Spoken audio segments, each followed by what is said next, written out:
ପଲ୍ଲୀକବି ନନ୍ଦକିଶୋରଙ୍କ ଶର୍ମିଷ୍ଠା। ପଲ୍ଲୀକବି ନନ୍ଦକିଶୋର ଶର୍ମିଷ୍ଠା କାବ୍ୟର କବି। ରାଧାନାଥ ଯୁଗର ମଧ୍ୟପର୍ବରେ ତାଙ୍କ ପ୍ରତିଭାର ବିକାଶ। ପଲ୍ଲୀଚିତ୍ର ପ୍ରଥମ ଭାଗ ରଚନା କରି ସେ ପ୍ରସିଦ୍ଧ ହୋଇଲେ ଓ ପଲ୍ଲୀକବି ଭାବେ ସ୍ୱୀକୃତି ପାଇଥିଲେ। ରାଧାନାଥଙ୍କ ସାହିତ୍ୟ ପ୍ରଭାବରେ ତାଙ୍କ ଶର୍ମିଷ୍ଠା ଓ କୃଷ୍ଣକୁମାରୀ କାବ୍ୟ ରଚିତ। 1916 ରଚିତ ଶର୍ମିଷ୍ଠା ଏକ ପୌରାଣିକ କାବ୍ୟ। ସେ ସମୟରେ ଉତ୍କଳ ସମ୍ମିଳନୀ ଓ ଗଞ୍ଜାମ ଜାତୀୟ ସମ୍ମିଳନୀ ପ୍ରତିଷ୍ଠା ହୋଇ ଓଡ଼ିଆ ଜାତୀୟତାର ମନ୍ତ୍ର ଧ୍ୱନି ଉଚ୍ଚାରଣ କରୁଥିଲେ। ଶର୍ମିଷ୍ଠା ଏହି ଜାତୀୟବାଦୀ ଆଲୋଡ଼ନର ଏକ ବିକଶିତ ରୂପ। ମହାଭାରତରେ ବର୍ଣ୍ଣିତ ଯଯାତି, ଶର୍ମିଷ୍ଠା ଓ ଦେବଯାନୀ ଉପାଖ୍ୟାନକୁ ନେଇ ନନ୍ଦକିଶୋର ରଚନା କରନ୍ତି ଶର୍ମିଷ୍ଠା କାବ୍ୟ।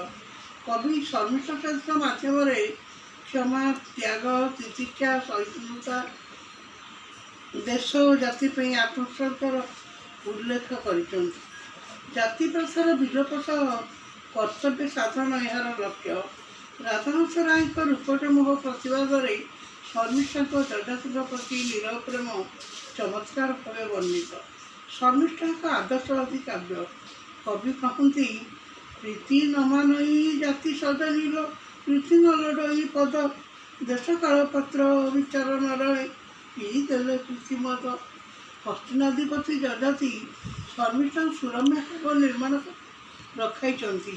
ଶର୍ମିଷ୍ଠା ମନେ କରିଛି ଯଯାତିଙ୍କର ଜନ୍ମଜନ୍ମର ସାଥୀ, ସେ ଯଯାତିଙ୍କର ପତ୍ନୀତ୍ୱ କାମନା କରିନାହିଁ। କବି କହନ୍ତି, ପ୍ରୀତି ଦିବ୍ୟ ପକ୍ଷୀ କାମନା ଜମ୍ବାଳ, ନପାରହି ତାହା ରହି, ସ୍ୱାର୍ଥ ହାତ ହେଲେ ପ୍ରୀତି ଲଜ୍ଜାବତୀ, ଲତା ସଉଳି ପଡ଼ଇ। ଶର୍ମିଷ୍ଠା ନିରବ ପ୍ରେମର ଉପାସନାରେ ମଗ୍ନ। କବିଙ୍କ ନିଃସ୍ୱାର୍ଥର ଭାବ ଏହି ଚରିତ୍ର ମାଧ୍ୟମରେ ବର୍ଣ୍ଣିତ।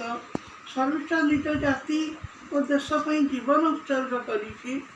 ଜନନୀକୁ ସାନ୍ତ୍ୱନା ଦେଇ ଶର୍ମିଷ୍ଠା କହିଛି, ସ୍ୱଜାତି ସ୍ୱଧର୍ମ ପାଇଁ ଦିଏ ଯେଉଁ ନିଜ ଜୀବନ, ତାଠାରୁ ପୁଣ୍ୟବତୀ କେହି ନାହିଁ। ଶୁକ୍ରାଚାର୍ଯ୍ୟ ଦେବଯାନୀଙ୍କୁ କ୍ଷମାର ମହତ୍ତ୍ୱ କହନ୍ତି, କ୍ଷମା କଲେ ଝିଅ କ୍ଷମା ତ ମିଳଇ, କ୍ଷମାର ନ ମିଳେ ଅନ୍ତ। କ୍ଷମାର ଗ୍ରହିତା କ୍ଷମାଦାତା ନୁହେଁ, ଏ ଭୁବନେ ଭାଗ୍ୟବନ୍ତ। କ୍ଷମାମୟ ହରି ଅନନ୍ତ କ୍ଷମାରେ ପାଳନ୍ତି ବିଶ୍ୱଭୁବନ। ଶର୍ମିଷ୍ଠା ଏକ ଆଦର୍ଶବାଦୀ, ଜାତୀୟତାବାଦୀ, ନୀତିବାଦୀ କାବ୍ୟ। Please subscribe my channel.